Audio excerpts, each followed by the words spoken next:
o mistério da origem da vida e a teoria da complexidade, segundo Edgar Morin.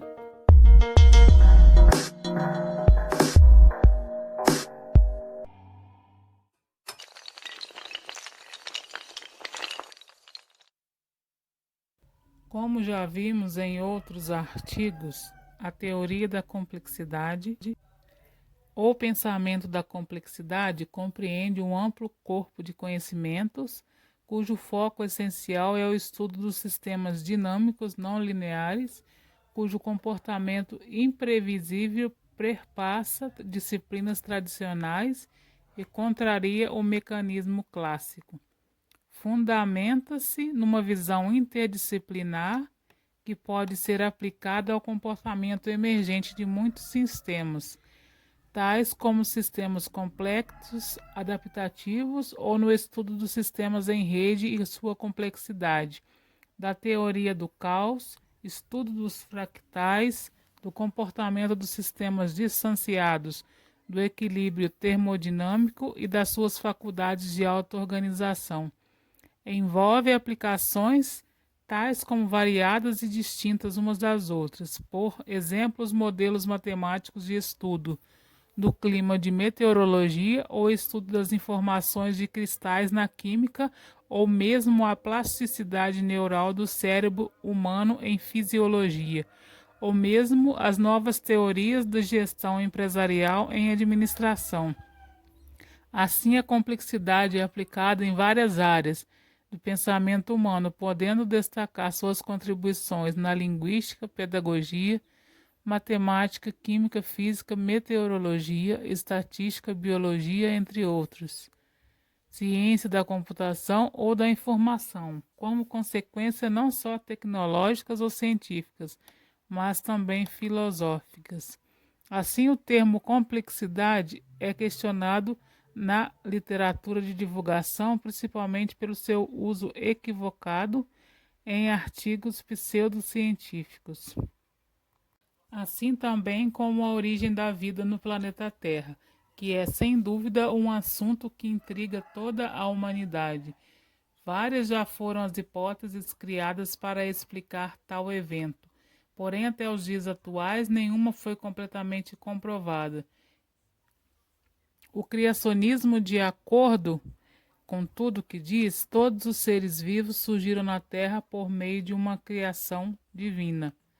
Segundo essa ideia, Deus criou os seres, incluindo os humanos, está relatado na Bíblia.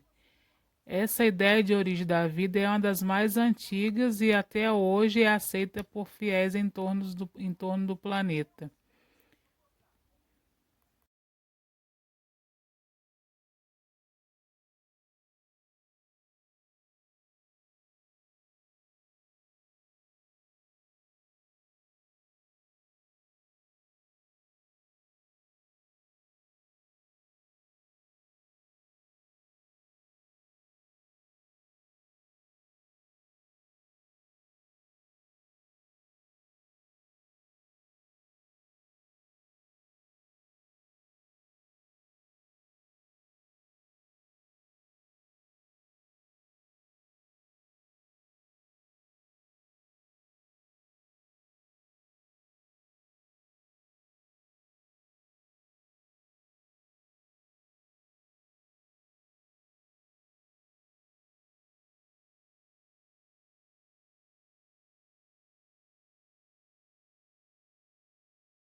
Existe também a panspermia, que é uma hipótese que afirma que a vida no planeta pode ter sido iniciado com base em partículas de vida da Terra que chegaram através do espaço. De acordo com o filósofo grego Anaxágoras, existem sementes da vida em todo o universo. Desse modo, a vida pode não ter sido originada aqui, sim chegado ao planeta tempos depois. Essa ideia criou força no século XIX, quando químicos Tenar, Vauquelin e Berzelius descobriram compostos orgânicos em amostras de um meteorito. Em 1871, o físico William Thomson propôs que meteoros ou asteroides, ao colidirem com planetas que continham vida, podiam ter ejetados rochas contendo seres vivos. Assim, as rochas contendo vida podem ter trazido ou elaborado a origem da vida na Terra. Fragmentos do meteorito Murchison, por exemplo, contêm mais de 80 aminoácidos diferentes. Além disso, esses fragmentos que caíram na Austrália em 1969 contêm, além de aminoácido, outras moléculas orgânicas fundamentais. A teoria de Oparin ou Haldane. De forma independente, esses cientistas levantaram a hipótese que hoje é considerada a mais aceita da origem da vida. Eles propuseram que a atmosfera primitiva da Terra apresentava compostos que sofreram a ação de raios e radiação ultravioleta, dando origem a moléculas simples. Essas moléculas orgânicas ficavam no oceano primitivo, formando uma espécie de sopa primitiva. De acordo com os pesquisadores, a atmosfera primitiva era composta basicamente por amônia, hidrogênio, metano e vapor d'água. O vapor da água condensava-se e dava origem às chuvas.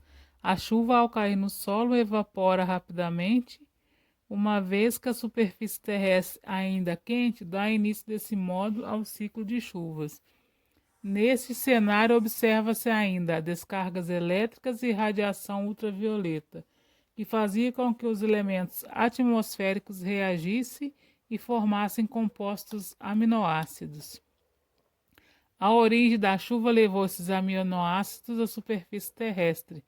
Esses, ao encontrarem condições favoráveis, começaram a formar estruturas semelhantes a proteínas. Com a formação dos oceanos, essas proteínas foram arrastadas e formaram os coacervados, os quais podem ser definidos como agregados da proteína rodeado por água. A ideia de Oparin-Haldane foi posteriormente testada pelos pesquisadores Miller e Urey em 1953. Eles criaram um experimento em que foi possível simular a condição da vida primitiva na Terra. A alimentação do primeiro ser vivo segundo a hipótese autotrófica e heterotrófica. A heterotrófica afirma que o primeiro ser vivo não era capaz de produzir seu próprio alimento. Desse modo, esses seres alimentavam de moléculas orgânicas que estavam presentes no meio ambiente. Os que defendem essa ideia afirmam que os seres vivos seriam muito simples e incapazes de produzir o próprio alimento. Já na hipótese autotrófica, afirma que os seres vivos eram capazes de produzir os seus alimentos.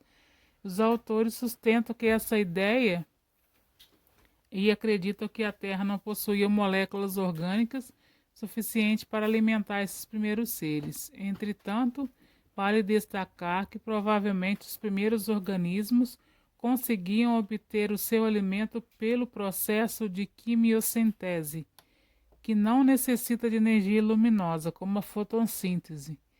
Na quimiossintese, os seres vivos produzem moléculas orgânicas utilizando a energia química proveniente dos compostos inorgânicos.